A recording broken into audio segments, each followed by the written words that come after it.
It's Norm's birthday week, and we have a Norm Nathan show from December 18th, 1993 to unwrap. Grab some cake, ice cream, a coffee, sit back, and take a few moments away from the holiday madness. Speaking of coffee, that's one of the ways you can support the channel. Check out the link below for Buy Me a Coffee. You see what I did there? Also, Patreon and Castos are additional ways to assist in keeping the Silliness running full steam ahead. This episode has a bit of everything, and it's titled Roasting Radio Nuts. Adam Wolf was producing. There's Jack Harte traffic reports throughout, one which also kicks off this show. Then it's on to a guest, the Gadget and Gizmo guy and Mad Magazine writer Dick DeBartolo. Norm is very happy to be talking to him, and it's a great interview. There are news updates, both national and local, lottery numbers, sports scores, and Accuweather. Norm reads a story about Donald Trump and Marla Maples getting married. There's also lots of talk about the most boring people of the year from a list compiled by, yes, you guessed it, that bastion of education, the Boring Institute. Norm teases the guests coming up for the week he's filling in for Bob Raleigh, including Jesse Scheidlauer, who will talk about the Random House Dictionary, Autumn Stevens, author of Untamed Tongues, Mark Victor Hansen, author of Chicken Soup for the Soul. That's how far back that goes. Joey Green, author of a book about the TV show Get Smart. Frankie Lane was going to be on that week. And storyteller Jay O'Callahan. Callers? We've got callers. Andrew in Norwell, Daniel from Stoneham, Somerville. Dawn. Marty, the newspaper guy from Rockland. Bob with an ode to Charlestown. Hank. Ruth Clennett. Marilyn from Kingwood, West Virginia, with an ode to West by God, Virginia. Keeping things interesting, there's two callers with no name or location. Danny talking about drum and bugle corps. A brief snippet from Golda. I appear out of nowhere and join Norm in the studio. Bill in Delaware. And then Bob Weiss from the Air Travel Journal talking about a drawing that's going to be taking place in Las Vegas for which U.S. stadiums will host World Cup matches. Lastly are the wonderful commercials. Marazine with Arlene Krieg of Coquille, Oregon. Gold Bond with the itchy James Rife of Riverdale, Illinois.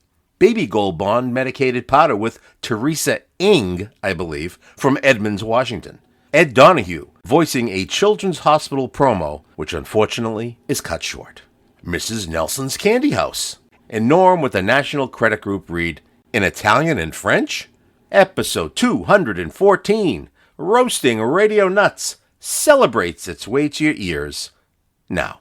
Northbound in the line, once you get up by Route 495, they'll be there throughout the overnight. Only one lane getting by. Some pretty good delays. Downtown, we're in pretty good shape. Northbound and southbound on the expressway, light to moderate volume. Before long, we will see some sort of activity at the Sumner and Callahan tunnels. We'll keep you abreast of that situation. Otherwise, you're in pretty good shape. I'm Jack Harte. Shucks.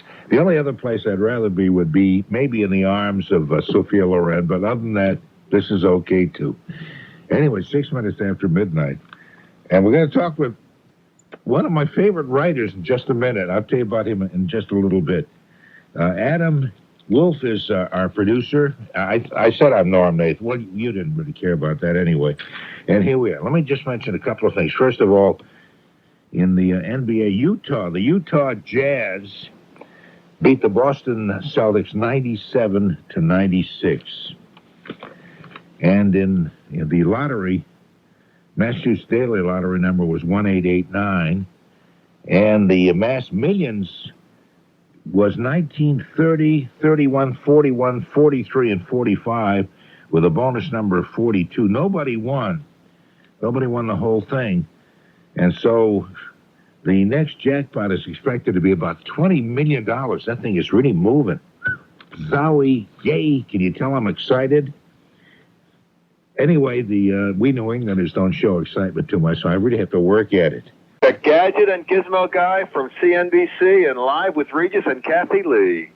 And that whole bunch of people. But I've sort of known you through print for years, from Mad Magazine. Your byline is so familiar to me, and your stuff is just great. Oh, well, thanks. Yeah, I've been hanging out at Mad since high school, so I've been there 30 years.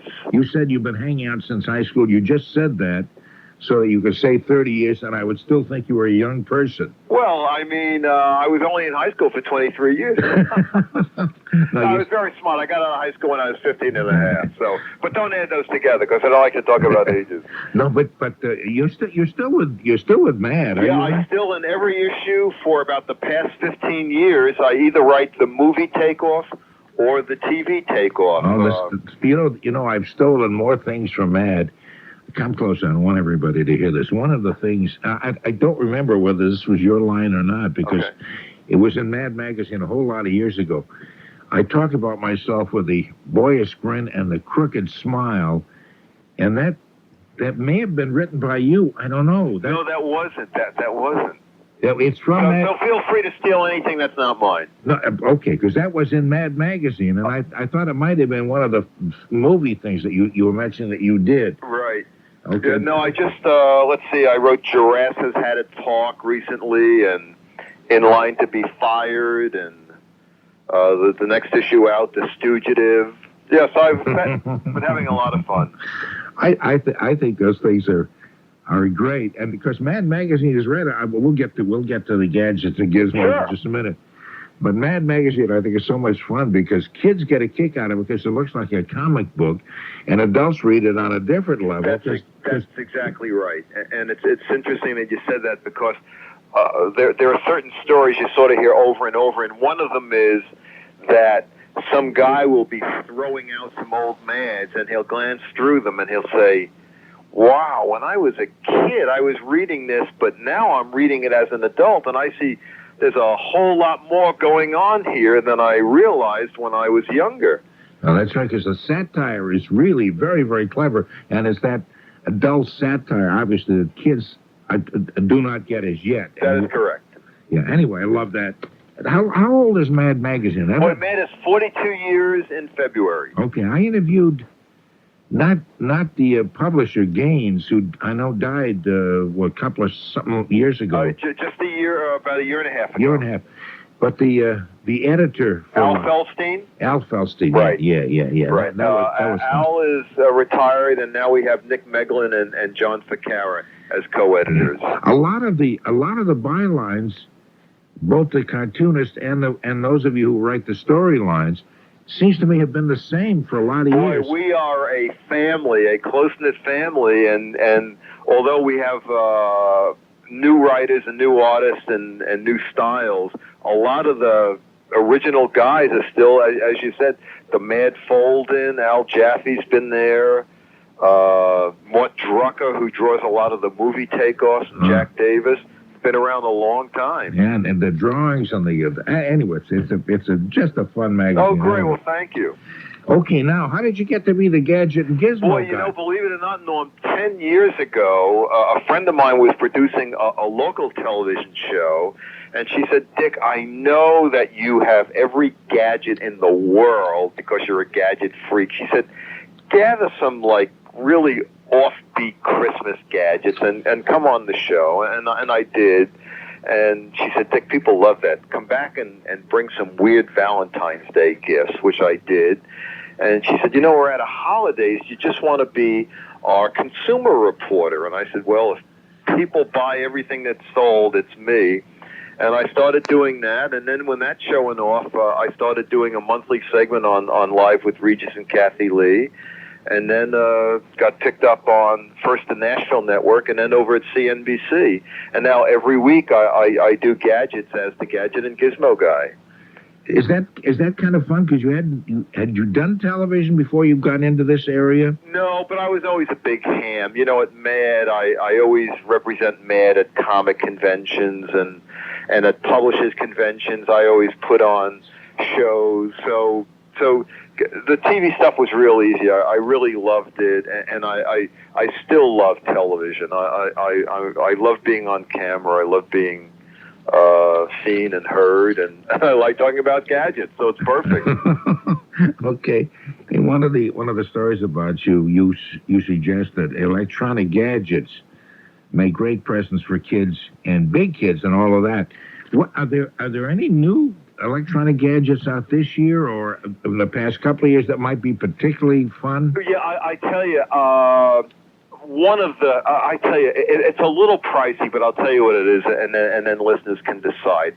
It's called LightSign, LITESIGN, and it's the world's smallest moving billboard.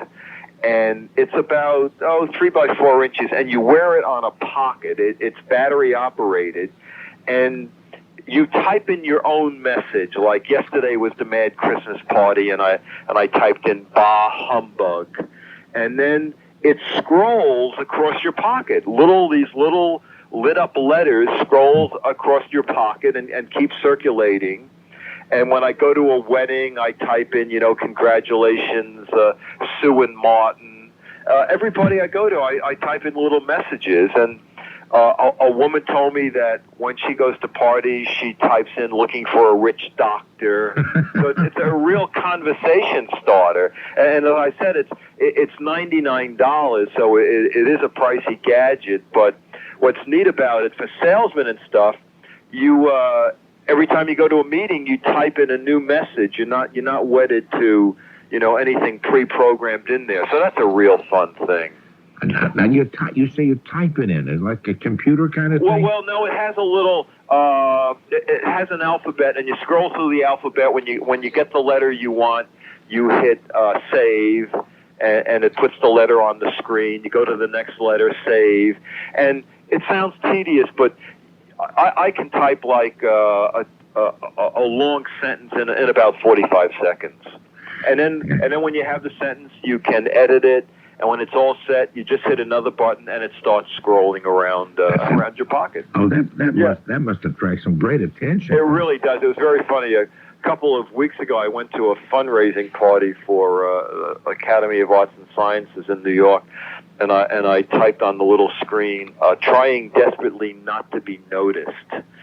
And of course, people pushed through the crowd going, "Oh, what does your pocket say?" And then I would say, "It says that I'm trying not to be noticed." So we had a lot of laughs. Does it have that many letters on it? You can do 86 characters. And they just, like a billboard, like the New York Times thing? That's exactly right. That's exactly right. Now, what about something maybe a little more practical, or at least a little more inexpensive? Okay, I tell you, big this year, and people either love them or hate them, are electronic organizers, little ways to save names and addresses electronically. And Royal has introduced a couple of new organizers that very small capacity, hold maybe 20 or 30 electronic names and phone numbers, but they're down to $10. They have a line from $10 up to $100. But what is most amazing is their $80 machine has 128K memory. I don't know if you're a computer expert or not, but when I bought my first Atari computer 10 years ago, it had 128K memory, and it cost me $1,400. So now you have one that fits in your pocket, costs $70, and has 128K. So they're clear across the board. The hottest new gadget, and I'm only mentioning it because it's the hottest new thing. We're talking about something that sells for $700, are the new PDAs, or personal digital assistants. That's where you write on a screen in handwriting, and it recognizes your handwriting and converts it to text. My experience has been that they're a little bit on the slow side, and again, I don't want to spend $700. But just so you people know what the latest is, that's the latest. Okay, what's some of the tips? I want to go shopping first thing tomorrow. Okay. For Christmas. What do I look for? Boy, I tell you, before you go out, buy tomorrow's paper. Right now, normally a couple of weeks before Christmas, I tell people to scan the Sunday paper before they go out. But since we're down to a week, every day's newspaper is chock full of ads. So I price shop in my apartment, before I head out, I read all the ads carefully. It does two things. One is you get a good idea of what's hot and selling hot. It's because every store is carrying it. Then you look for the lowest price, and even before you set out, you have a pretty good idea of what's on sale. You have a pretty good idea of the price range. Now, when you get to the store, it's important that you tell the salesman the kind of person you're buying the gadget for. If you were buying it for me, or I don't know if you're a Gadget fan or not, but people know if their husbands or boyfriends or girlfriends are Gadget freaks. Tell the salesman he loves gadgets. Then the guy will show you the remote control that controls your coffee pot, your electric blanket, and three things in another person's home. If they're not a gadget freak, tell that to him. Then he'll steer you toward the electronics that just have on, off, volume up, down, something that's not going to overpower somebody, because that's an important thing is to get something that a person's going to want to use. And if they're not a gadget freak, don't buy them something with an instruction book that's the size of the yellow pages, that they won't know what to do with it. Yeah, because I found that the instructions, because I'm kind of a gadget illiterate, I guess you can say, or computer illiterate. I see these things and they look kind of great. These electronic things that you were suggesting, where you can put in people's names and phone numbers and addresses and carry them around with you in a very small package. And I find it very difficult to figure out how to do that. And Johnny Carson used to kid about the No, you're VCRs. absolutely right. That's why I say if it's not a gadget freak, here's another great thing. People still have trouble programming their VCR. About 2 years ago, a wonderful gadget came out called VCR Plus. And that's the little gadget where you just enter the numbers from the newspaper, and it knows the channel and the time, and it runs your VCR for you. There was one problem, and that's that different communities have different cable companies, and these cable companies do not all use the same channel for, say home box office could be 31 for you, 29 for your neighbor. So when you bought VCR Plus, you had to do a conversion chart and teach this what channels were on what station for your neighborhood. Well, now for this Christmas, there's something brand new called VCR Plus with Call Set. I've seen it on sale already, an introductory price for $50. What you do is your unit comes with a special 800 number. You call the 800 number, you tell them the make of your VCR and the name of your cable company. They tell you to hold on. They tell you to hold the device up to the telephone, and in 3 seconds, they program it for you. Through the phone? Through the phone. There's a little microphone on the back of the unit, and they'll tell you to press the microphone against the telephone, and you'll hear 3 seconds. The machine knows everything your cable company does. And, of course, Gemstar, that makes it, has a giant computer with all the info from every local cable company across the country. It's an amazing thing. I think the era that we live in is amazing, and I can't understand how anybody thought of these kind of developments that we have today. No, you're absolutely right. It is truly amazing.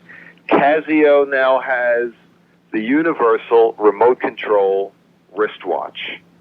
The universal remote control wristwatch. Now, that is what? It looks like a regular wristwatch, except on the side, there are 3 extra buttons. VCR, TV, power on, off. You buy the watch, you look up the name of your manufacturer of your TV set, and you find the little number in the code book, and you put that in the watch. Then you look up the manufacturer's code for the make of VCR you have, and you put that into the watch. And the watch controls your TV and your VCR. And it works. It works. As I tell people, what I like to do is go down to an electronics store with it and just turn on TVs and turn them off and change channels and drive everybody crazy. I'm still excited about the invention of the ballpoint pen. I can't believe, or the wheel. I can't believe all this. What you had other tips too? For example, buy decent batteries. Make sure and also make sure that you get all the attachments and things before you.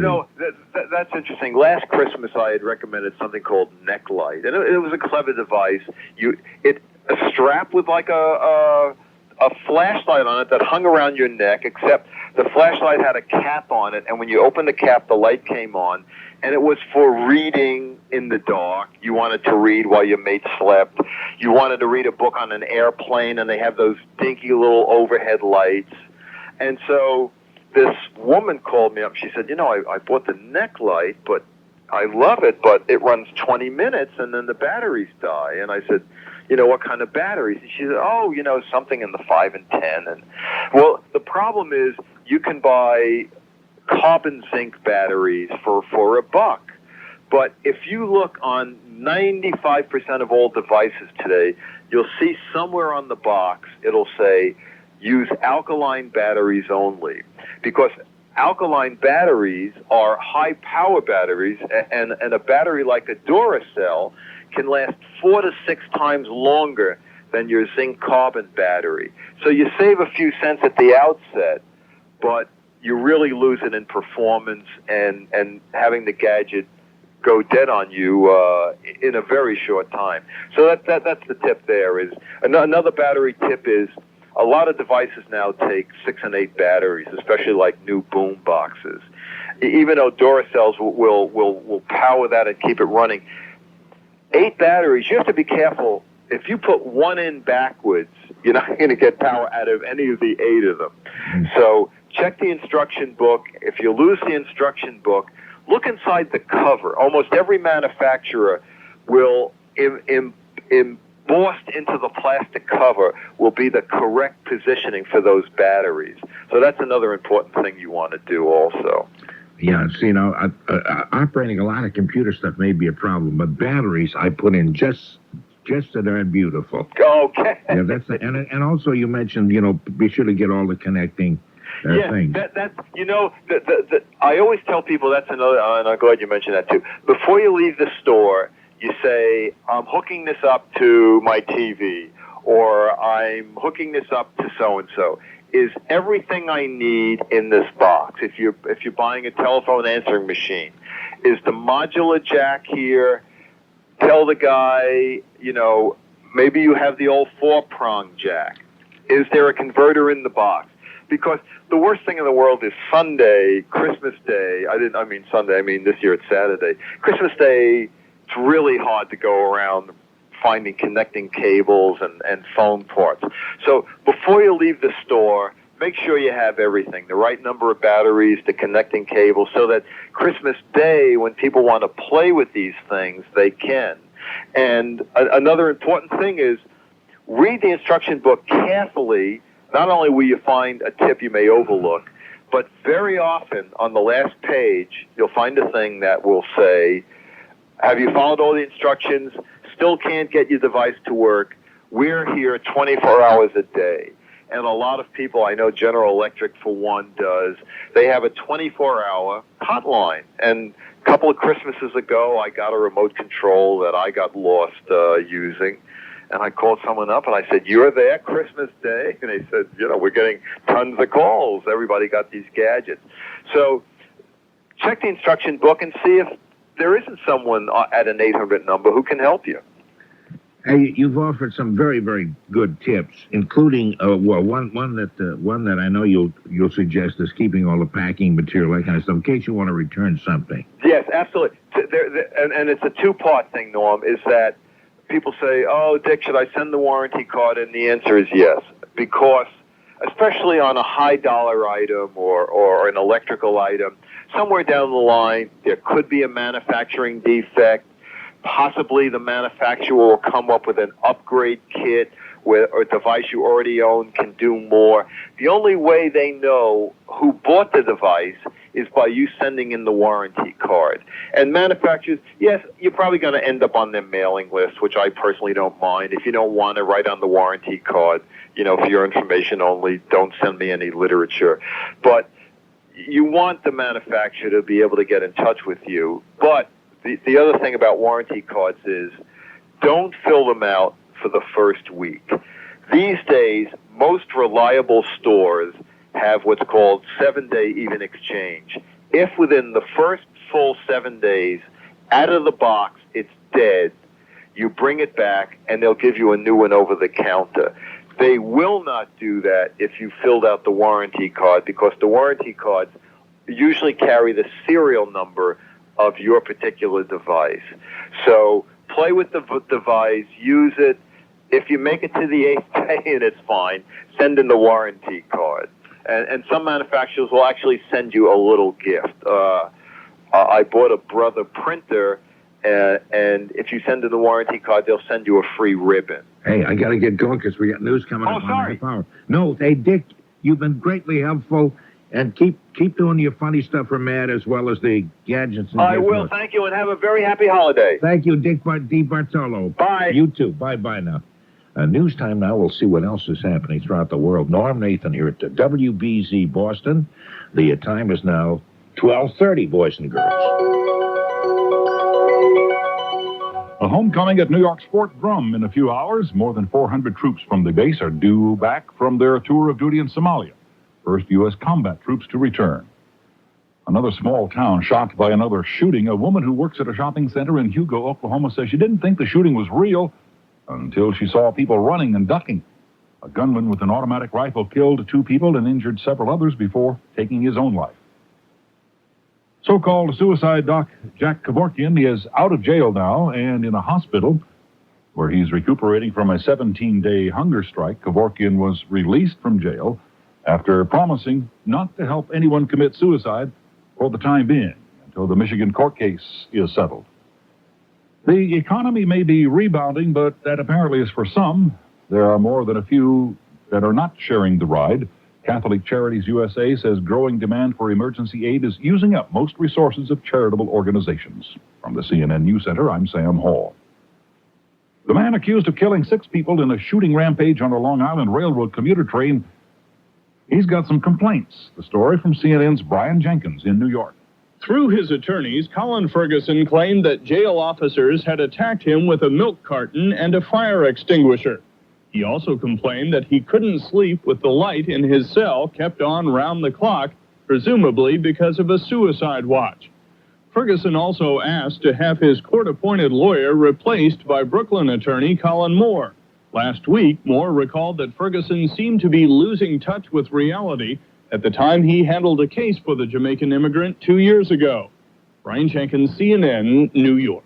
The budget hit on the Pentagon may not be as tough as first thought. President Clinton and his top advisors say the post-Cold War shortfall may be around $30 billion, not the $50 billion talked about earlier. This is CNN Radio News. I'm Darrell Gould, WBZ News. A New Bedford man who went on a long-distance shooting spree 2 years ago has been sentenced to 2 consecutive 15 to 30-year prison terms after being convicted in New Hampshire of shooting 2 women, including his ex-wife, at the New Hampshire end of his travels. Joaquim Almeida already is doing time in Massachusetts for shooting a woman in New Bedford earlier that day. All 3 women have recovered, though the 2 New Hampshire victims did suffer permanent nerve damage. A 16-year-old from Milton is under arrest, charged with the stabbing death of a 20-year-old Boston man earlier this month. The youngster faces a charge of juvenile delinquency by reason of murder in the stabbing of Sean Connolly in Roslindale on December 12th. Everybody is getting into the legalized gambling casino act. The chairman of New Hampshire's House Appropriations Committee, Representative Channing Brown, is studying the feasibility of putting a casino on the property of what used to be Pease Air Force Base. He says it would be a mistake not to consider that idea. Now let's check traffic on the threes. Here's WBZ's Jack Harte. Well, thank you, Darrell. Work goes on area roadways. We've got work crews out on Route 3 heading northbound and southbound and around routes 495 and 110 in the Lowell area. Be very careful throughout the overnight. Some good delays there. We're dealing with some work crews inside the Sumner Tunnel. One lane shut down till about 5:30, 6 o'clock, while they do some just some light maintenance. Be careful. Tobin Bridge heading into the city, heading out of the city. No work crews tonight. However, some pretty hefty volume to watch out for. Expressway heading northbound, light volume there. These next several holiday weeks, we will see an increase in ever-vigilant state and local police officers. Drive with care. I'm Jack Harte, WBZ 24-Hour Traffic Network. If you suffer from motion sickness, listen to Arlene Trigg of Coquille, Oregon. Driving on very twisty, turny, scenic routes, I get very nauseated, very sick at my stomach. It's time you discovered doctor-recommended Marazine. Marazine tablets take the sickness out of travel, help prevent that queasy, nauseous feeling, help treat the dizziness and sickness motion can cause. Marazine always settled my stomach so well when I flew or traveled by car where I knew it was going to be a twisty, turny road. I have recommended it to everybody that has mentioned that they might get a little motion sickness. Marazine contains a medically proven ingredient no other leading motion sickness tablet has. And Marazine won't cause the marked drowsiness Dramamine may cause. Marazine has made it possible for me to travel with pleasure, enjoy the view, enjoy going on trips, which I used to just hate. Marazine, Marezine. Marazine tablets take the sickness out of travel. Use only as directed. Available at all Brooks drugstores. I'm WBZ Accuweather meteorologist Dave Bowers. It'll be clear and cold overnight. Low temperature of 27 in the city to 16 in the coldest suburbs. Saturday will start off with some sunshine, then increasing cloudiness with a high of 44. Saturday evening cloudy, then a bit of rain overnight, a low temperature 36. For Sunday, that rain could mix with or change to wet snow for a while, high temperature of 40. On Monday, some sunshine will return, a high temperature 44. I'm WBZ Accuweather meteorologist Dave Bowers. The temperature in Boston right now is 28 degrees. 28 degrees. Thank you so much. It's 12:35. Norm Nathan here to WBZ. Our phone number is 254-1030. And we'll take some calls now. That's because that's the kind of people we are. 254-1030. Our area code is 617. And just give me a call and let me know what it is you'd like to talk about. Thank you just so much. You heard about Donald Trump and Marla Maples are getting married on Monday. The news story says Marla Maples may appear a little top-heavy. I was getting kind of excited when I saw that part of the story, but it has nothing to do with what you may be thinking. She'll be marching down the aisle at Donald Trump's Plaza Hotel wearing a 325 diamond tiara over her wedding veil. Just some little simple thing. The coronet with a 20-carat rock as its centerpiece will be on loan from jeweler Harry Winston, who's a friend of the groom. Oh, I see. He hasn't bought that for her. But Maple's 7.5-carat ring won't go back to the store when the wedding's over. It's the one that Donald gave her the last time they were engaged 2.5 years ago. Trump is the father of Maple's first child, 2-month-old Tiffany, which is an appropriate name. It's like the name of the diamond store. Anyway, 254-1030, area code 617. We'll take some calls in just a bit, but first, James Rife of Riverdale, Illinois, is telling us about his itchy skin problem. I was flaky skin and redness after scratching. It was irritated, and there was some redness to it, but it was just a constant itch. But James Rife got relief using Triple Action Gold Bond medicated powder. And I started using Gold Bond and never had no problem since then. The initial reaction was it was kind of soothing, and then all of a sudden it was a cooling effect. And after that, it seemed like the itching disappeared. Gold Bond's Triple Action is like 3 great powders in one. It has the absorbing action of powder, the medicating action of a proven itch fighter, and the drying action of zinc oxide. That's Triple Action Gold Bond. After using it a few times, I've been using it ever since. Gold Bond medicated powder. It stopped the itching. That's the main thing. Gold Bond has did wonders for me. Try Triple Action Gold Bond Medicated Powder. Use only as directed. Available at Osco Drug. Okay, 254-1030, area code 617, and I would love just so darn much to talk to you. Let's talk with Andrew in Norwell. Hi, Andrew. Hey, Norm, how are you? Hey, pretty good. How are you doing? Fine, thanks. Happy Hanukkah. Hey, happy Hanukkah to you and a Merry Christmas. Merry Christmas and a Happy New Year. And a Happy New Year, too. I'm just getting started wishing people that now. I'm kind of in the mood. Oh, up to this time, you haven't gotten into the, it hasn't felt Too like busy. it. Too busy. Oh, busy, too busy. Doing what? Oh, just work, and I've got a new baby at home and keeping busy with him. And How old is he? he's 11 weeks. Oh. Nice kid. He's about the same age as the Donald Trump and Marla Maples baby. Is this your first child? No, second. I have a 2.5-year-old. Oh, well, you're an old pro at it then. Oh, sure. But between the two, boy, I tell you, 2 kids is like 10 times the work as 1 kid. Let me write that down and put that into the equation. Would you? Okay.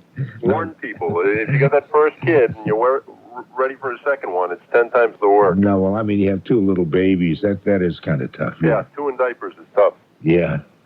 I wanted to first tell you that when you were talking to the fellow from Mad Magazine, Yes.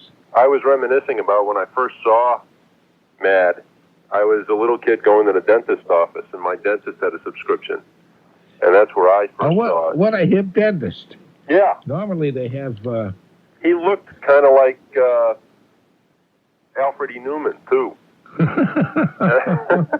That's kind of funny. Normally they have... what is that? There's a child's magazine that's kind of a little more intellectual than most. Highlight. Yeah, a lot of dentists have that. Yeah, my pediatrician had that. Oh, yeah, and then they have... my dentist has... Let's see. He has some skiing magazine because he's a skiing buff. Uh-huh. But he also has up-to-date magazines. Most places don't have that.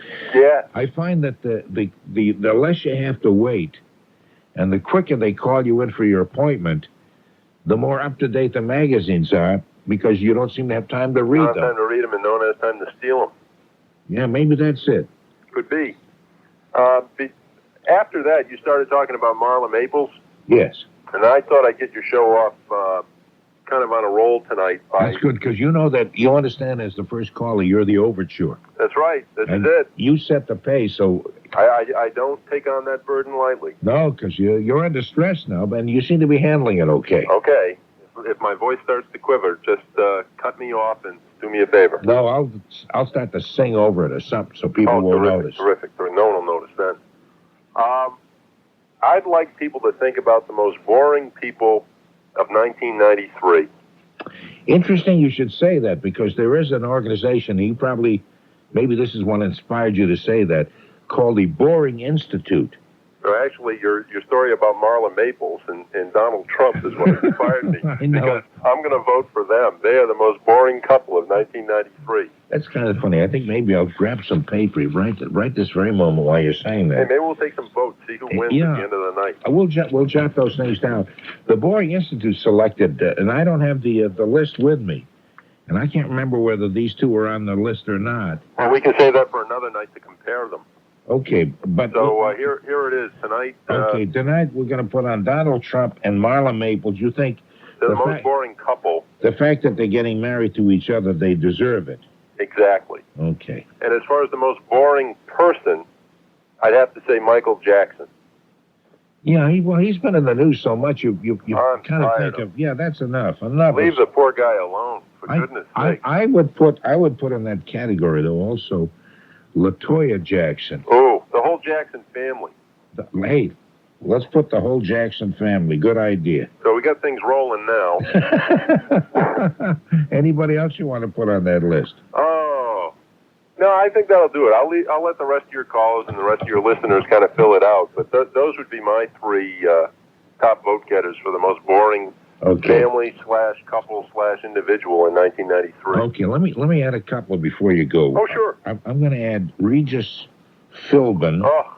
I'm writing these names down, too, so I'm talking slowly. And Kathy... oh, my goodness. Kathy Lee Gifford. Kathy Lee Gifford, yeah. Because I think her husband is kind of boring, too, except Except when he does football and stuff. When he does play-by-play, he's great. But when he tries to do an interview, he's even more boring than Kathy Lee. Oh, goodness. Yeah, let me put down his name, too. Oh, we're on a roll here, fella. Sure. Okay. We'll see. The lines are beginning to light up. I don't know. I bet they are. I don't know whether that's in response to the boring part or whether they got other things to say, but we'll find out. All right, Norm. Andrew, good luck on your new baby. Thank you very much. Shalom. Shalom. Shalom to you, too. Okay, we'll go to Daniel in Stoneham. Hi, Daniel. You're on WBZ. This is Daniel from Somerville, Norman. Oh, Somerville. I'm sorry, Daniel. How you doing, Norman? Yes. You're calling me Norman. That is really nice. I'm your adopted son, remember, That's Norman? right, and you always call me Norman. If you were my adopted son, you ought to be calling me Daddy. Well, listen here, Dad. Don't let that guy bother you. That guy was bothering you from Canada. A couple of weeks ago saying you didn't have your own views. I guess that's true. Yeah, I don't know. I forget about those calls very quickly, so it doesn't really bother me. Yeah, no. don't let him bother you, Norman. I'll take care of him, Norman, with my spells. Oh, that's right, too. You're the guy with the spells. You're the witch. Can I make a prediction, Norman? Go ahead. Within the last 21 days, you spoke with one of your daughters. That's not a prediction. Am I right or wrong? You know, you're right. Of course. There you go. I talk to. I've said on the air, I talk to him almost every day. So what kind of a prediction is that? And you're not predicting. You're telling what happened in the past. That's not a prediction, is Okay, it? in the next 21 days, you'll speak to one of your daughters. That's true. I'm going to make another prediction. No, don't hang up on me, Norman. No, I'm not going to hang up on you. I'm just going to say that when this conversation is ended, we'll both hang up on each other. Oh, That's my prediction. What do you think of that? And I'll make another prediction. Okay. You really like Massachusetts a lot. That's not a prediction. That's a statement, but it's true. Yes, I do. I think it's a great state. And you're a big Red Sox fan. I'm a big Red Sox. Boy, you know a lot of stuff, Daniel. See, I told you I'm a psychic, Norman. You are a psychic. Hey, Norman. That's incredible. Norman, The fact that I've mentioned it on the air about 8,000 times has nothing whatever to do with it, I suppose. Oh, don't give me a hard time. I won't. I'm sorry. You know you like me, Norman. I do like you. I didn't say I didn't like you. Hey, Norman, do you want me to pick the lottery numbers? I don't think so. You don't want to win the lottery? Well, no, but why, if you could pick the number, why would you share it with other people? Because I don't want to have to pay taxes, Norman. Because you won't have to pay taxes? Yeah, you pay me, and then you pay the tax. Oh, then I see. I pay the tax, and you get the money under the table. That's right, Norman. I don't think I'd like that arrangement. I just want to pay you a compliment, Norman. Oh, you can do that. You keep calling me Norman. That's just a comforting. I was just going to say, I think you should be proud of yourself that your daughters are 30 or 35 or whatever they are. I don't want to get you in trouble. But you still have a good relationship with them, and that's a test of successful parenting, Norman. That's right. I am a fantastic father. I'm a successful parent. I'm so proud of that. All right, have a good day, Norman. You too, Daniel. Bye-bye. Bye-bye.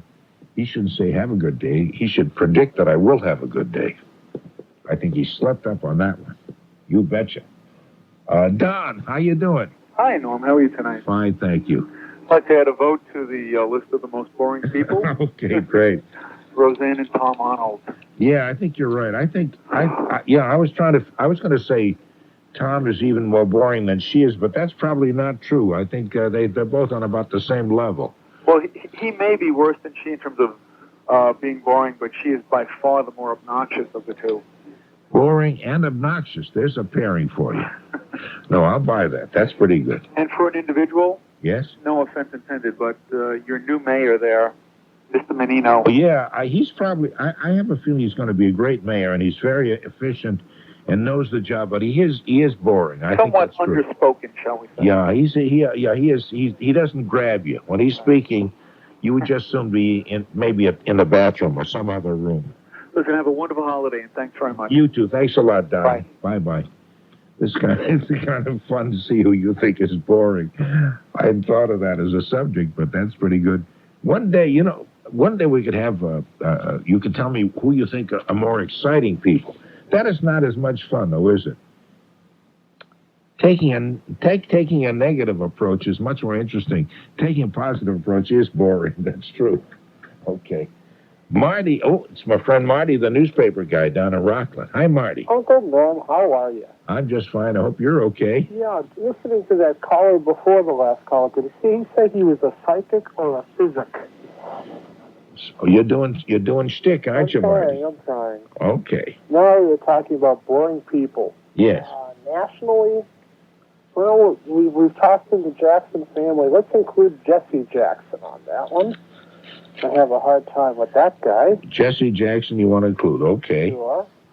Any so-called expert on any crisis happening anywhere, as soon as somebody says there's a big story in the news, it gets inundated with experts. We've got experts on Somalia, who I don't even think could spell the name of the country.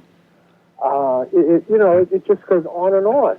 You know who I think really are boring along those. Speaking of that, I hadn't thought about the experts on political events or geography or that kind of stuff. But I was thinking about the experts who are on these talk shows. For example, they'll have a mother screaming at her daughter because the daughter doesn't clean up her room and goes out with guys that the mother doesn't approve of.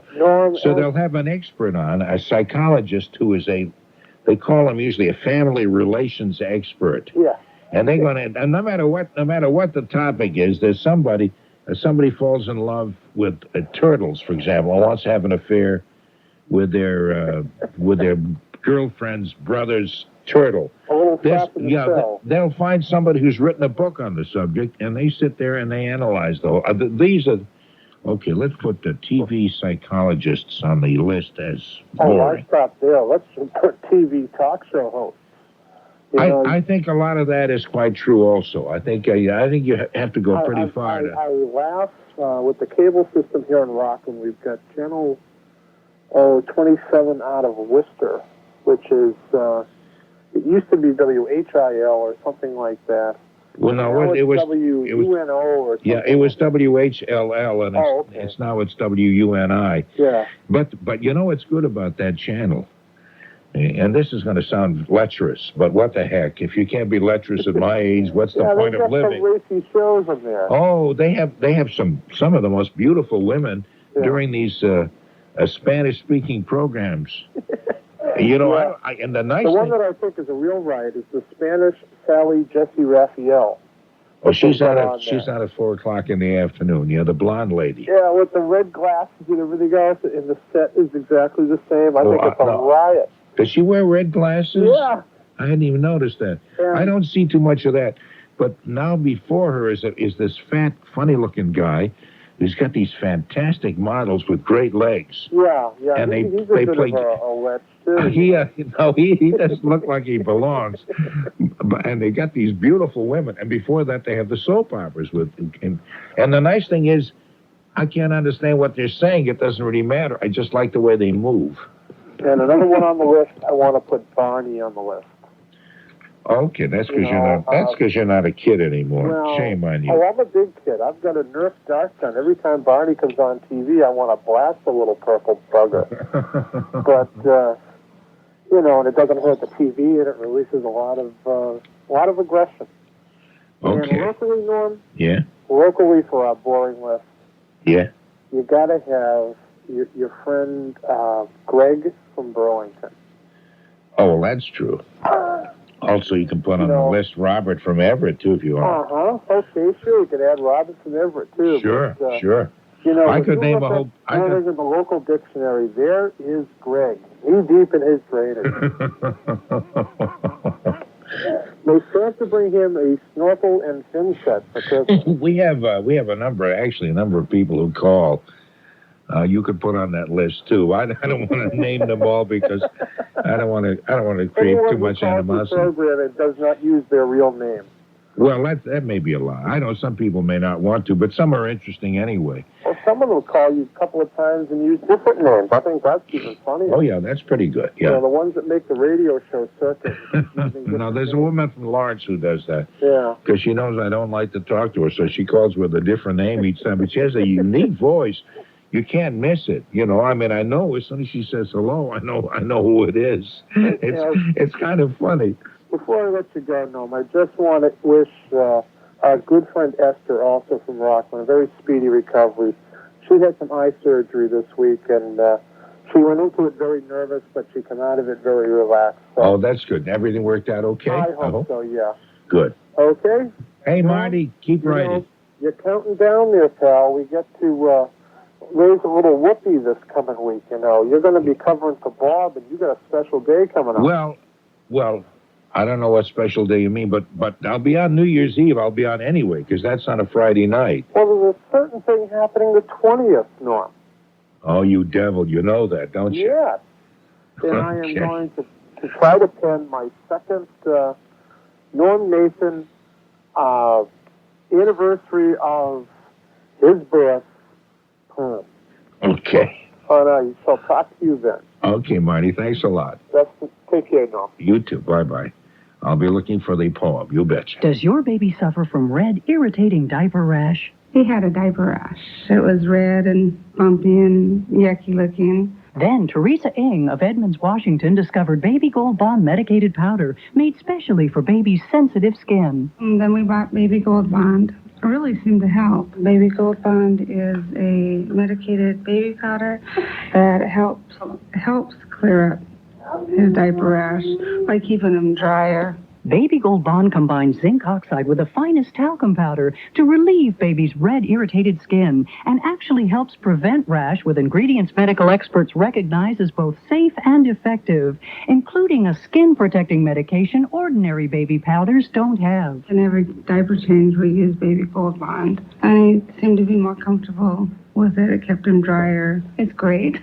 It works really good. Baby Gold Bond medicated powder does more for diaper rash than ordinary baby powders. Use only as directed. Available at Toys R Us. Your favorite malls in Massachusetts and New Hampshire have joined WBZ to help the kids at Children's Hospital.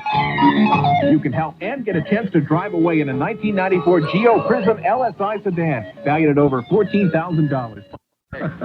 Okay. That's Darryl Gould, news guy. Ace news guy, not just news guy, ace news guy. Okay, let's see. How about WBZ's Jack Harte? Well, thank you, Darryl. Work crews continue on area roadways. This report brought to you by Dunkin' Donuts. We've got some work crews out on Route 3 right now, northbound and southbound between routes 495 and 110 in the Lowell area, so drive with some care. If you're traveling downtown, you'll find one lane in the Sumner Tunnel has been shut down for some overnight repairs. Be careful there as well. We are seeing an influx of state and local police on area roadways. If you're intending on drinking this holiday season, you may want to avoid driving. I'm Jack Harte, WBZ 24-Hour Traffic Network. Happy holiday, Charlestown. You're looking well this year.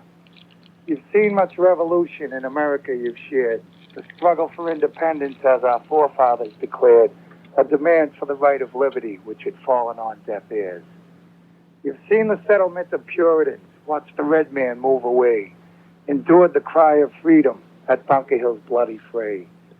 You felt the bondage of slavery when your sons took sword and shield to fight again for liberty, prepared on our training field. You welcomed Irish immigrants to these unfamiliar shores, viewed their battle against indifference Yankee prejudice had bore. The blue bloods packed and moved away as the red man years before. You winced when the world went twice to war to ensure our forefathers' aim. In Korea, too, then Vietnam, you also shared the pain. You're a cornerstone of America which helped fortify a nation. A sense of pride and gratitude lay deep in this foundation. Your native sons and daughters have endowed our preservation. It's here we call life home, no matter how far we roam, on God's great granted earth. I've known this place since birth. Yes, I'm proud to be a townie. As this year circumstantiates its position in our life, we remember those of yesteryear and the dreams they left behind. We instill within our memory the meaning of their pride, so we can carry on the best we can in what our history has bound. No matter where life finds us, we've shared in Charlestown. Very nice, Bob. Oh, Hank, you can do better than that. You know why they did the 49th? No. Why I say they, it's my daughter Sonia who worked on it along with her sister, my other daughter Sarah. It's because at first when they started doing it, see, at first we thought it was kind of a funny idea in case I didn't make the 50th or I was fired or died or something. But the reason is, she thought it was the 50th, and by the time she realized it was only the 49th, she had already lined up so many people. Oh, she didn't back away. Yeah, it was nothing satirical about that. That's why it was. A couple of us broadcast enthusiasts were speculating on it recently, and we were wondering if you were going to be retiring next year or something. And Well, I may very well be retiring or be forced into retirement, one or the other. But that isn't the reason for the 49th. Oh, no. I see. The reason I just stated is it, and I think that's kind of funny. Yeah, it was. Yeah, actually was kind of fun. But I don't know how we can top it for the 50th. We had just about everybody in the world on that night. Yeah. And were you on? No, you were not on because nobody could get through that night. I couldn't get through that night. No, the lines were. I was up in Maine that night. Oh, sure. Pull rank on me with that. I was up in Maine. Sure, be a big shot. Oh, sure. Yes, I was up in Maine because it was a hot night. Wasn't it a hot night? I'm not sure. I think it was in May, wasn't it? Yes, it was. It was in May. It was in May. And very well might have starting to get hot, and I spent my weekend up there, and it was a good show. It was a really good show. I hate to admit it, but it was a good show. I finally insulted you. No. A good insult would be, it was a good show. Too bad that you were on it. Something like that. That's right. That's what you're not good at insulting people, Hank. I'm ashamed of you. That's true. That's true. And thanks for the compliment. Okay, take care of yourself. How old are you? About 100? I'm the only guy in the air who's actually mentioned his age a number of times. I know. Nobody else will mention it. No, this Monday is my You're birthday. You're going to be 69. 68, actually. Oh, 68. Yeah. Yes, I knew that. I thought I'd dress it up a bit. That's your way of zinging, eh? Yeah. No, that's kind of... Just ask anybody else on the air how old they are. You'll never get an answer except from me because I'm an honest, decent, lovable jerk. Yeah. Now, I insult myself worse than you do. Well, yes, you do. That's true. Listen, I got to get going, Hank, because there are probably some other boring people like you who want to talk. Oh, yes, as a matter of fact, that's right. You can add my name to the boring list. Okay. Okay? Bye-bye, Hank. And add your name to it, too. Bye. Hey, that's a good one. That's a very good one. Well, thank you, Darrell. We are dealing with in the outer roadways. Many of the taverns and establishments have closed, and some of those people have been let loose onto the roadways. Many of them celebrating the holiday season. Watch out for them. We do have some work crews, Route 3, northbound and southbound, between routes 495 and 110. That's in the Lowell area. They'll be there until about 5:30, 6 o'clock. A little bit of a delay right now. Downtown, the Sumner Tunnel, one lane shut down, the left lane, in fact, till just about 6 o'clock while they do some light maintenance. Yes, that's very good. Now, listen, I want to go back for a second to that fellow Hank you were talking to. Uh-huh. I have a pretty good memory, and I think sometimes you ought to let him sing, because many years back, when he called himself Henry, he sang on community auditions. Oh, you never forget, do you? You Yankees never forget. Yes. He's a very good singer. Yes, I didn't stop him from singing. Yes, you did. Oh, I did not. Anyhow, I want to add my favorite boring and obnoxious person to your list. Okay, hold on a minute while I pull out the list. Okay. Howard Stern. Oh, he's already been mentioned. Oh, has he? Oh, sorry. Yeah, he's been mentioned. I missed that. I only left the room for a minute. No, the fact that there were 3 names by this fellow who called, all of whom I would put on the list. Howard Stern, Howie Carr, and Rush Limbaugh. Oh, and Maury Povich. Oh, I kind of find him, if not fascinating, not quite in the same category, but I'll put his name down if you'd like. And sure. I have number 3. I've really given him a chance as Conan O'Brien. I've really tried. I really have. No, I find him boring, too. You know, I really wanted to like him also. I did, too. He just looks like he's totally out of his element. I know it. Really, you know. It's like he ought to have worked in a small station for about 5 or 6 years and hone his act. He's not really ready for prime, not even prime time, but not for the network yet. I'm sure he's a nice guy, and I'm pleased he's from Broad. He just looks like he's trying so hard to do something. That's true. And it just nothing much ever happens. Absolutely. Yeah. Well, I'm going to give you an update. At a lot of places I went. Oh, also, hold on a minute. I'm going to I got another one I'm going to add to that too. A hall. Who? Arsenio. Oh, Arsenio Hall. Arsenio Hall, I want to put on that one, because I find him really terribly boring also. Yes.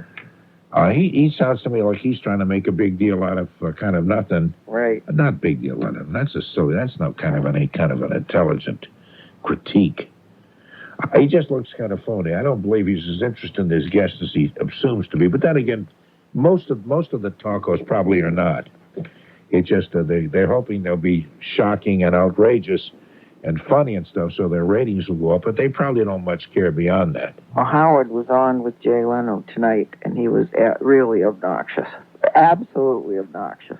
Yeah, he makes all the major shows and publications, and I wonder why is that? And his book is #1 bestseller in the New York Times. Right up there with Rush Limbaugh. But he was on David Letterman at the same time last tonight, so I mean it was just turn it off. You don't know which one to watch. Now, who was on with Letterman? Rush Limbaugh was on with David Letterman. Really? At the same time, Howard Stern was on with Jay Leno. Isn't that wonderful? Yeah. Yeah, great. But anyhow, and he kept talking about how terrible Rush Limbaugh was. I guess they fight all the time or something. And it's also boring. I mean, who really cares? Okay, yeah. Is that right? Now, I have to give you a little update from last week. I went to several places this week, and a lot of people heard you call my neighbor who was having that wild party. Remember that? Yeah, that turned out to be a very tame phone call. Yes, but the next morning, when you come out and you find the elevator broken and all this vandalism in your hallway, you think, is this serious? So I wasn't going to say anything at all, really, except to the landlord, and I bumped into the young person, and I said, having a party is okay, but doing all this stuff, and she said, listen. And I got this, yes, she said, I have no control over my friends. And I said, see you later. You have no control over people's actions at your own party? Can you believe that? I mean, really, unbelievable. But anyhow, so we decided she might not be here much longer. So next time we'll have you call her a little stronger. But I mean, it's kind of silly. A person in the 20s, you think they were 14 years old. We live on the 5th floor, and there's about 200 steps, and you have to walk because the elevator's broken and all this silly stuff. But it's holiday time, so we're all full of cheer. Isn't that nice? That sounds like the opening line to a poem.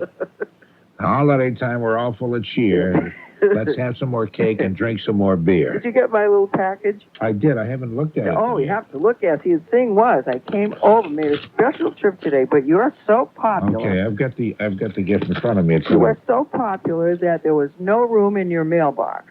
And I, out of the kindness of my heart, got a mailing envelope and put a whole bunch of your mail in there with your name on it in case you haven't found it yet. No, I found that. I just put it aside. I haven't had a chance to look through it yet. And then so I put that in Tony Nesbitt's mailbox, see? Oh, isn't that nice? But it's Tony Bennett. Yeah, it's the new Tony Bennett. And it really is great. It's because a lot of it is... I'm very tired. What's his name? His piano player? Ralph Sharon. The Ralph Sharon Trio is featured a lot of times on that tape, and it really is super. And actually, you're lucky because it's sold out. I got the last one, and I've been trying to get another one for a relative of mine. I can't get it anyplace.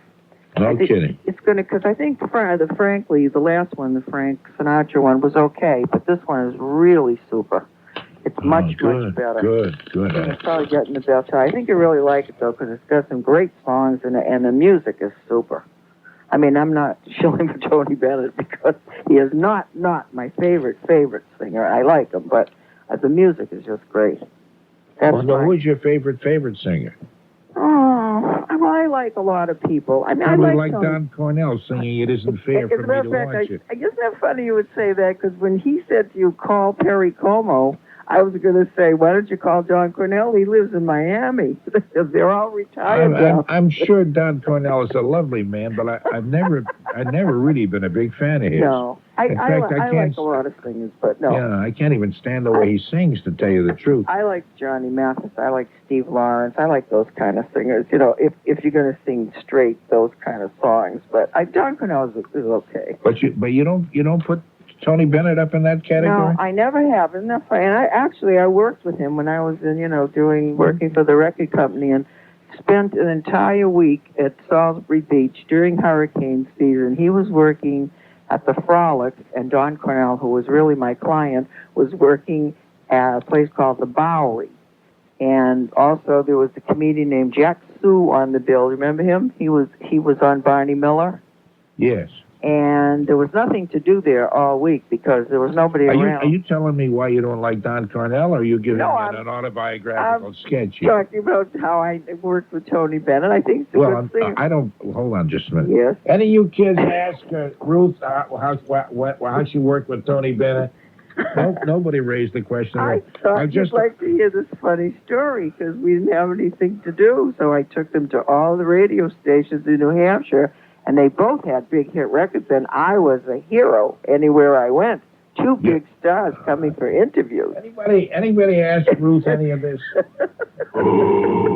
No, I'm looking at the card now. Okay, but I do like them. I mean, you know. I don't even care anymore. I don't even care what the answer. So now that there's a picture of a big kind of a bear, is that a dog? I guess that's a bear with a nice little gentle smile. So now that you're celebrating another birthday, you're probably saying to yourself, and this is on the cover, you're probably saying to yourself, then you turn the page, this is, well, you're probably saying a lot of things to yourself. That's what people your age do. It was only for fun. Are you hanging up? I noticed that your handwriting is very shaky, like an old lady's handwriting. That's right. Left-handed people, but all left-handed people are geniuses. I'm just joking. Will you stop taking yourself so seriously? All left-handed people. No, I thank you very much for the card and the tape. You're welcome. Tony Bennett happens to be one of my favorite singers, and I really appreciate that But you very don't much. think I would send you a Don Cornell tape? Oh, I mean, I know you love Tony Bennett. That's why I got it for you, my darling. Thank you very, very much. Understand that? Yeah, I appreciate that. Actually, you're scoring points with me. I was really going to be able to buy you a lot more because in that Mass Million on Tuesday night, I had 4 numbers, which means I won $100, which was very nice, but I was only 1 number away from 3,000. How's that?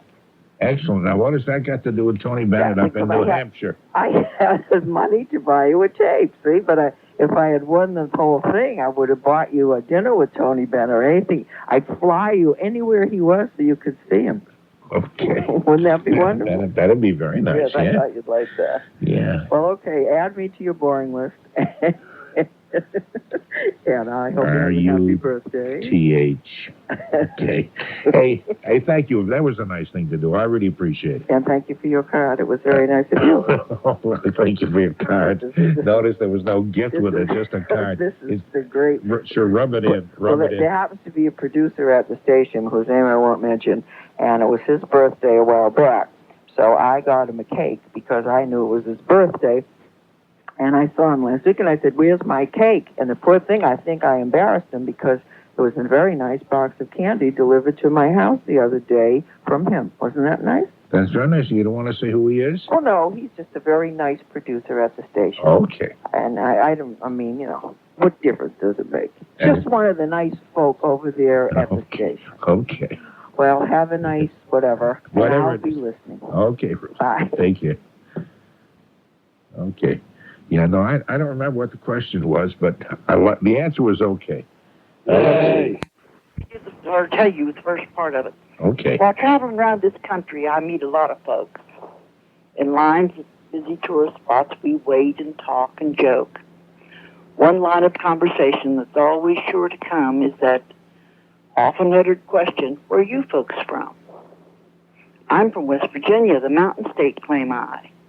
John Denver called it almost heaven in a song that blurs the eye. I watch the face predicting the next words to be used. I know the place and know it well. We have friends in Newport News. Oh no, please listen closely. Let me make this perfectly clear. It's not the old Dominion state that mountaineers hold dear.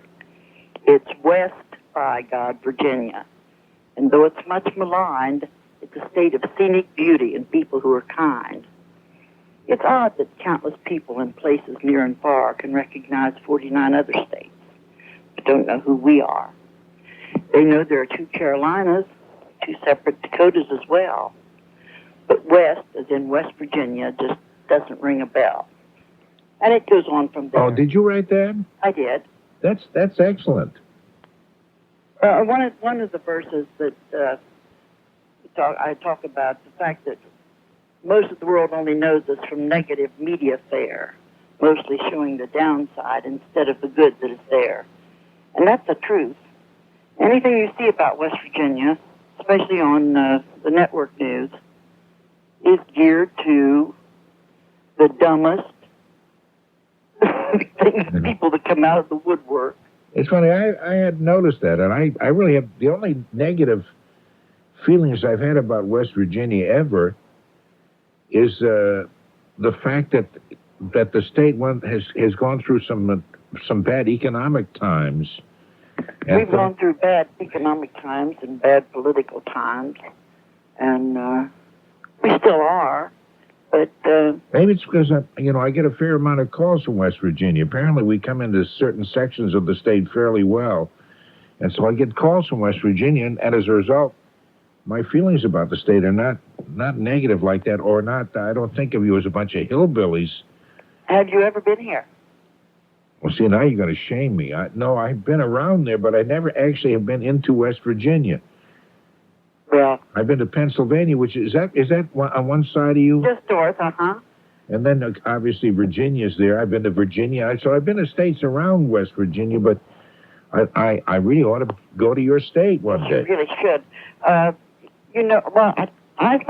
like something that's in your state very much, and I'm not sure where they're playing right now, but the new Black Eagle Jazz Band, do you know them? Oh, sure, yes, Dixieland Band. They're one of my favorite listed outfits. Really? Now, how do you know about them? Well, I visited up there. I've seen them on the jazz boat several times. Oh, I see. Oh, and when they used to be out at Hopkinton at the Sticky Wicket. Oh, you know all about this area, don't you? Well, a little bit. A little bit. I have a cousin who lived in Wayland, and she lived in someplace else up there, and then she lives on Cape Cod now. But I don't know nearly as much about it as I'd like to. You know a lot more than I know about West Virginia. Well, it's kind of a great place. It's kind of place that when I go to a city like to New York or something to see some plays, and get into all that city mess that I love while I'm there, I keep thinking, oh, how nice it is to go back home. Yeah. It's not that I don't enjoy it while I'm there, because I really do.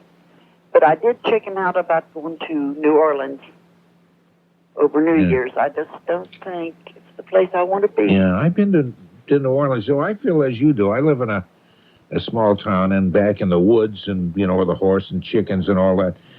And I work at Boston, which is kind of busy, except the WBZ studios are sort of on the outskirts. We're not really right in the heart of the busy section of Boston. So this is almost like a suburb, too. And yet when I come into the heart of Boston, if I'm, I can hardly wait to get home. The city is nice, but to me, country is great. Now, you don't live on a farm or anything. I live in a town of 3,500 people. Oh, 3,500? Uh-huh. Well, that's pretty small. Right on the edge of the mountains, where we get a good little bit of rain and clouds, but when the weather's clear, it is just so gorgeous. It's hilly, short mountains when it's compared to anything like the Rockies, but beautiful. Sounds nice. And it's called Kingston? No. Kingwood, West Virginia. And I don't know if you know the shape of the state or not. But it has two panhandles. It has a north panhandle, a little skinny one, and then one that goes out to the east, where there's Martinsburg, out on the other side of the mountain. It looks. When I look at it, it sort of looks roughly like Massachusetts. Maybe not. Well, there's a little corner. Look at it sometime, and there's a little corner between the two panhandles. And the county where I live is a little corner there, and our county touches Maryland on the east and Pennsylvania on the north. So we're touching two states right where we are. Okay, you talked me into it. We're going to have a WBZ bus party. We're all going down to West Virginia to Kingswood. All right. Listen, Kingwood. Kingwood. Kingwood. Kingwood. Yes, we have a fantastic festival here in the fall. It's called the Preston County Buckwheat Festival. And that sounds like a little country thing, but it brings upwards of 25,000 people into this town each day. Wow. And if you want to see a little town burst at the seams. It sounds nice. It sounds nice. And you sound nice too, Marilyn. And I appreciate talking with you. You're okay. It's been fun. Maybe we'll do it again sometime now that I can hear you. I would hope so. I would like that very much. Take care of yourself and happy Christmas to you. You too. Good night. Good night. Dealing with an accident right now. Route 9 heading eastbound by Shoppers World in Framingham, and that's going to tie things up a little bit. Do watch out there. Route 3 heading northbound and southbound by routes 495 and 110 in the Lowell area. Ongoing construction, and that's slowing things down a bit. Downtown, not only are we dealing with the people pouring out of the taverns and establishments and heading on to holiday roadways, we're dealing with some work crews inside the Sumner Tunnel. One lane shut down till just about 5:30, 6 o'clock. Be careful there. Buttery, peanutty brittles, smooth, rich fudges, creamy milk and dark chocolate assortments. Why not send someone who's dear to you some delicious candy or nuts from Mrs. Nelson's? Just call 508-256-4061 to have a box of candy or nuts shipped anywhere in the country. Or stop by Mrs. Nelson's Candy House, the Red House, at 292 Chelmsford Street, Chelmsford, Mass. Mrs. Nelson's Candy House, 508-256-4061. 508-256-4061. Virginia was a unionist part of Virginia that kept to the Union, and they had I believe it was a 2/3 majority of the state that they got their own Congress together and became part of the Union during the Civil War. Very good. That certainly makes sense. And I do have I got that from both Bruce Caton, Shelby Foote, and James McPherson where I've read that from. So just to give you quotes. Okay, those are pretty good writers. Barry Silverman, I think I know that name. Anyway, I just got his card here. It says pianist, synthesist, percussionist, composer. And singer? Does he sing the songs or just play them? Actually, one of the ladies sang "Play Misty" for me. Well, he played it, she sang it. Oh, I see. She was one of the guests, so She was one of the guests, and she sang it, and she was also a keyboardist. No, that sounds nice. You sound like you have good taste there. Yeah, well, but I mean, what I'm saying is, if it was voted on for the majority of the people there, I would have been the boring one. Well, I wouldn't have voted for you as a boring person. I would have voted for you as a stimulating, exciting person. Okay, now, we were talking mostly about individuals who many people find boring. We have... well, I heard Rush Limbaugh. Well, we have other... Well, it started out when I was talking about Donald Trump and Marla Maples were getting married on Monday. For the first time ever at Foxborough Stadium. Okay, so they're not in Boston, they're in Foxborough. Well, it's like that. I still consider them the Boston Patriots. Okay. Okay, but they're in Massachusetts. Okay, that's better. Yeah. For the first time ever, and I've just been talking to a lot of friends of mine that are really into music, know nothing about drum corps. So I thought maybe I could call you, and you might know some people on the line that you talk to know a little bit about it. And I know from just listening to you as the times I've listened to you coming home from work is that you have a fairly strong background in jazz. Well, as a just as a listener. Right. But the only thing I know about drum and bugle corps, I used to do a lot of commercials at a place in Revere recording studio called Fleetwood. Right. And at Fleetwood, they do a lot of recordings of drum and bugle corps groups, and plus they put out a newspaper just devoted to that subject. Right, Drum Corps World, I think it is. Yeah. And I marched most of my childhood with the drum corps from Revere, the 27th Lancers. Oh yeah. And I used to see them rehearsing as they went across to Fleetwood in the church. We have rehearsal January 9th. I just had rehearsal this month. What do you play? I play baritone, euphonium bugle. I play. Really? Right now, which is actually it's fairly easy to play. It's heavy to hold though. Okay, I guess there's got to be some bad thing about something. Yeah, if it was easy, everybody would do it. That's right. There'd be 9,000 of the players. Yeah, so I'm trying to get when I was growing up, the drum and bugle corps activity in our area flourished. There was a Mayflower circuit, an Eastern Mass circuit, a CYO circuit, so it was a great place for a little kid to go and learn the same things you learn in football. I'm not the sport, but teamwork, how to get along with people, and difference between right and wrong, and so forth. And just in recent years, it's started to fade off in this area. And I was hoping I could, start somewhere and get some of the youth activity back up, get some people to start some smaller corps and so forth, and just take more of an interest in the activity. Because it's one of the greatest youth activities I've ever been involved with, because all the drum corps, it's from 21 years of age and under. Okay, you got the ball rolling. Danny, you did your job. Okay. Take care. Thank you. Bye-bye now. Okay. Hey, Golda, how are you? How's it going? Good evening, Uncle Mommy. I was listening. That man from West Virginia, I have family up to Lead Mine, West Virginia. And for the woman in West Rossview that wants Tony Bennett, if she'll give me a call, I'll mail her a tape that I made. We do a thing on sound effects. I don't know, does this sound like bacon? Yeah, that's right. You do it gently. Hey, that smells awful good. I'll be right down. Put the coffee on, Madge. It also, if you do it more heatedly, it sounds like fire. Hey, Don, the studio is burning up. Who dropped? David Brutline dropped a lighted cigarette and the trash can. In that damn pipe. That's right. It was an ember from his damn pipe. Okay, here's also it can be rain. Sure sounds like heavy rain, doesn't it? Maybe mixed with a little sleep. Well, this cellophane isn't. You have to have cellophane from a pack of cigarettes. Yeah, this is from Candy, is it?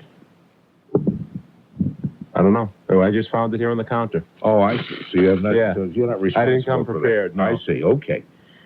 Anyway, do you need You're talking about my credit. Hold on just a minute. Do you need Visa, MasterCard, Home, or car loan, even a simple checking account? We can't get them because of unfair credit reporting practice. Okay. National Credit Group can help. Stop being punished by an industry money by controlling the reporting of negative credit information. That ticks me off. That ticks me off.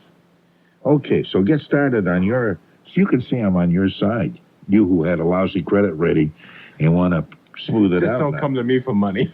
Yeah, that's right. I'm not going to give you a penny with your background. You think don't come near me. Anyway, get started on your new financial future by obtaining the credit you deserve. Better than that, credit that you don't deserve, but we'll give it to you anyway because we're that kind of people. Yeah. Call National Credit Group in Boston, 617-536-0639. A lot of people have asked me to say that again in Italian. I don't know why that is. Don't read into that any kind of ethnic slur. I'm just joking. Say 17-536. And he's doing it. I'm such a jerk. Why don't we forget that? Home office or telephone appointments available for your convenience. Correct bad credit so you can apply for credit with confidence. Call National Credit Group at 617-436-0639. That's 617-536-0639. I think the National Credit Group is very lucky that I happen to be on duty and reading their commercial. Now, you know something? We did this last week with this commercial. Yes. I kept walking in, and they actually have it again on this week with you, so maybe they're not they're not upset. Either that or they're asleep, or they're not awake. I don't know whether they're not upset. They're probably not awake. Okay, what do we have? We have Bill calling from Delaware. Hi, Bill. Hi, Norm. How you doing tonight? So far, I'm doing really. Let me check here. I have a team You sound It like gives me a someone from the report. past. Yeah, they give me a report about every half hour. Now, the last half hour was, they said, slightly better than the half hour before that, but the half hour before that, they said, was a loser. So that didn't mean much. I sound like a voice out of the past? Is that what you said? Let me feel. That was an old line from Larry, I think. Let me check. Oh, let me check? Yeah. Oh, yeah, but he whistled that. She said, let me check. See, and I left out because I want to be original. Oh, okay. So I left out the whistle, yeah. I want to give you a report from Delaware that the peepers have finally shut up, you know? We've had warm weather and cold weather, and when it gets warm, they're out there peeping again. And I think they're confused down here. I think you're a little confused yourself. I don't think natural history is one of your great subjects there. But, I mean, the peepers were, I did give you the peeper report from down here early a few times, you know? Well, yeah, last spring, I would think. Yeah, in the spring before, I think. Yeah, yes, you did, and we appreciate that. Anyway, Danny that called 2 callers ago. Yes. He mentioned, he was a member of the 27th Lancers, and my wife and I have worked with the Crossmen in Philadelphia area. We kind of move around a lot.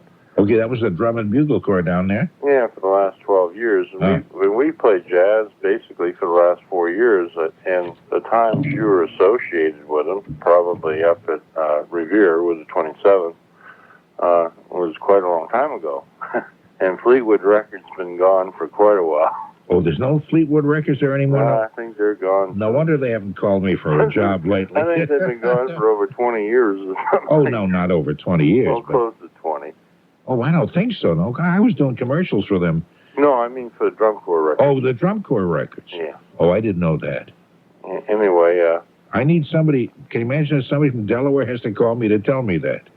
No, I'm right here. I didn't know They did used to be a big marketer of drum corps records, probably up until the early 60s, and then that was it that I've ever seen, But it is a shame in Massachusetts because all the corps from there are really gone.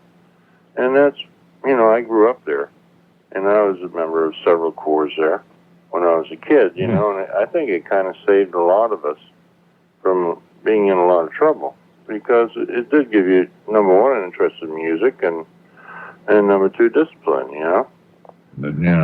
And it is a shame. There's no big corps there. Now, at least this year, they're getting a chance to have the national championships there, but another bad thing is it's not going to be televised, that's too bad. And I hate to say this, Bill, but I got to go because we got news from the network coming on in about 6 minutes. All right. I'm looking forward to the dumb birthday game. Okay, it's coming right up, Bill, and I thank you. WBZ Boston. For Saturday night, this coming night, 11, we have a woman who's tied in with the Brandon House Dictionary. Big, huge, lovely dictionary. It's a man. Unabridged. It's unabridged. And it's a man, not a woman. Oh, this is a man, Jesse Scheidlower. Or Scheidlower. But it'd be kind of interesting to find out, what new words have come up since the last edition of it. Can I see this? Yeah? I'll have to describe. You can listen to it. Listen to this.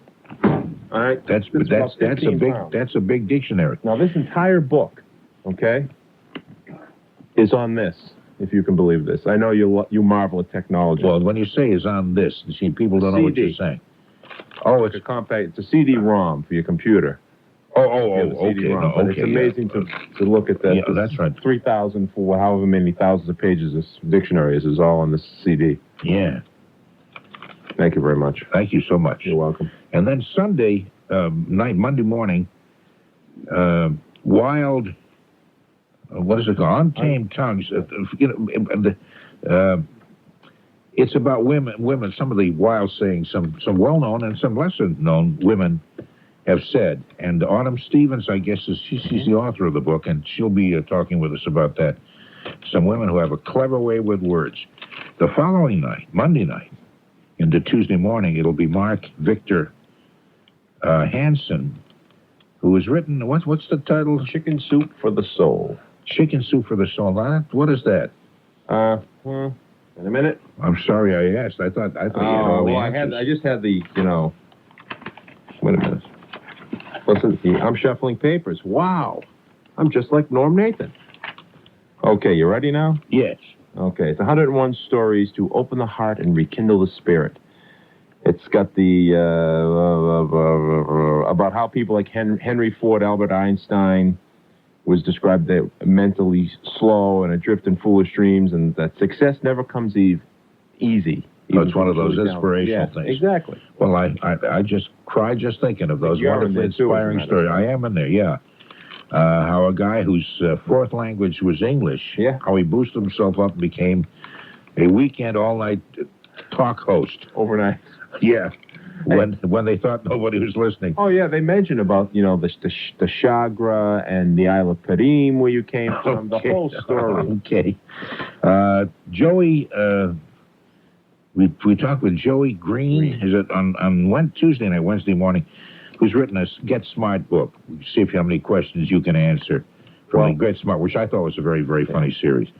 And then the next night we'll be talking with Frankie Lane, and then we'll be talking with Jay O'Callahan, who's a storyteller. And there are a lot of, storytelling seems to be coming back as we're going to be broadcasting another edition with Barbara Bush, former First Lady, along with a lot of her friends telling stories. I listened to the last one we had on Thanksgiving night. I thought it was delightful. I really enjoyed it a whole lot. Kind of lie there and have people read stories to you. It's really, really nice. But speaking of people reading stories, Bob Weiss is on the line. Bob looks like Walter Matthau, by the way.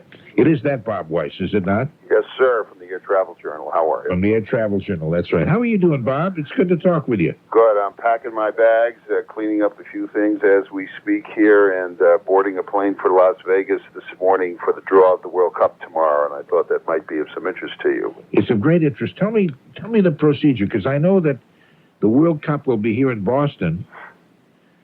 Well, it's the world's largest sporting event, and the draw will take place at, I think it's 5 p.m. Eastern Time tomorrow, and Boston's going to find out what countries are going to be coming here to play at Foxborough next June and July. Okay, when you say 5 o'clock tomorrow, are you talking Saturday or Sunday? I'm talking Sunday, actually. Good, okay. I think we're in tomorrow. Are we in Saturday yet? Or No, we are. Friday? No, we are. The reason I asked is I understand. a lot of people who stay up all night still call this Friday. Well, but I just got up, and I think it's Saturday morning. No, it is Saturday. Okay, so they have a drawing Sunday night about 5 o'clock in Las Vegas to determine who plays whom. You mean and all that? Right. We'll know the countries that are playing, and there's a delegation of about 30 hotel people, convention people, and other things from the city and state that have gone up there and out there because as soon as it's known officially which countries will be coming here, there will be a real burst of activity in terms of tour operators and other types of travel people making arrangements to come in to Boston next spring. So it looks to me, but we'll find out when we get out there, that it's going to be full speed ahead in terms of promotion. There's going to be a big trade show out there for the 2 days, tomorrow and Monday. Oh, that sounds great. And this is June and July when the World Cup actually takes place here in Boston. That's correct. An interesting call you had just as I woke up on this World Championship, or I guess the name's World Championship Drum and Bugle Corps will be following that into Foxborough Stadium. That's another huge event for the city, and I think, based on the hotel occupancies that we've had this year, which we've been reporting on in the papers, which have been very strong here in Boston, I think everybody thinks that '94 is going to be a pretty big year for the city. Well, that's great. How long does the World Cup last? Do you know how many days? Well, the whole World Cup, around 9 venues in the United States, which includes New York City and Orlando and Boston on the East Coast, will last a month, and it will wind up with the World Championship being played in Palo Alto. I think it's about July 13th or 14th, but I don't have the date right in front of me. Oh, that should really be so exciting to have that here. There have been a lot of stories in the paper. One seemed to indicate that maybe people getting a little cool on that. I can't imagine that would be the case as we approach June and July when the teams start coming in and they actually play. I would think there'd be a lot of good reaction by that point. Well, I think the situation is this, and that's really the reason I'm going out there to cover this for the airport paper in Travel New England. really nobody knows until the teams are decided tomorrow who's going to be here, which means that you can't make your total plans. The early betting, if you'll excuse the expression, as far as Las Vegas is concerned, is that Ireland's going to be playing here as one of the top teams. And, of course, that will lead to a lot of interest on the part of not only the community here, but also the Irish coming over to follow the team. And what you have with World Cup teams is whether they can get tickets to the event or not, there are a tremendous number of people of all types of businesses and other teams, and other groups that follow these teams, whether they go to the games or not. So I don't think there's any question. I also think there's a pretty good chance that Argentina may be coming here to play, and that means that a lot of South Americans will be coming up here because, of course, to the Europeans and the South Americans, the United States and Boston looks like one of the cheapest places you could possibly come. And I know the tremendous interest there is in soccer just about every place. But here, although I think the interest has been building up over the past few years, there are a lot of high schools, as you know, have soccer teams, and I think it's a great game. It's like ballet, I guess, in many ways. It's just a very graceful game, and takes a lot of what's the word I'm trying to think of? Well, a lot of skill, and you also have the fact that both men and women can play at all ages, and size really makes no difference. And the game goes on. I mean, you don't have any timeouts. You have very few substitutions. Stamina was the word I was. But it's a real team effort, and of course, I think one of the reasons that the World Cup governing board decided to, have the World Cup here is to increase the awareness of soccer. I think they'd like to see eventually professional soccer come back to the United States. Whether that happens or not, we'll see. But I think that the media interest in the U.S. and venues like Boston, which are going to host this event next spring, is going to be amazing. And shifting gears for just a second, as it so happens, of course, this had nothing to do with my decision to go out there. You realize that. Yeah. The MGM Grand Hotel is opening over this weekend, and that 5,000-room facility I'm going to take a look at while I'm out there. And that's as many hotel rooms as we virtually have in that one hotel as we have in downtown Boston. Oh, my. How about all that cutting-edge technology that was discussed? Whew, those were heady times. This was another example of overnight radio that simply was for everyone. No serious talk, just talk. We need this back more than ever. Don't you agree? If not, then get out of here. Before we go, on the count of 3, let's wish Norm a happy birthday. 1, 2, 3. Happy birthday, Norm! Wow, that was loud, everybody. Nice job. Closing the vault and leaving this world a little sillier than we found it. 4, various state lotteries. Zowie. Dick DeBartolo. Mad Magazine. Gadgets and Gizmos. Dull satire. Al Felstein. Bylines. Light Sign, the world's smallest moving billboard. Personal digital assistants. Royal Electronics. Atari. Price Shopping. VCR Plus. Gemstar. Casio. Buying decent batteries. The Neck Light. The 5 and 10. Warranty cards. Simple 325 diamond tiaras. Marazine. Triple action gold bond medicated powder. Reminiscing about the dentist's office. Highlights Magazine. The Boring Institute. Wiccans and Psychic Predictions. Tom Menino. Falling in love and having an affair with a turtle. Spanish soap operas, also known as telenovelas. Greg the Squirrel Guy in Burlington. The 1994 Geo Prism LSI sedan. Community auditions.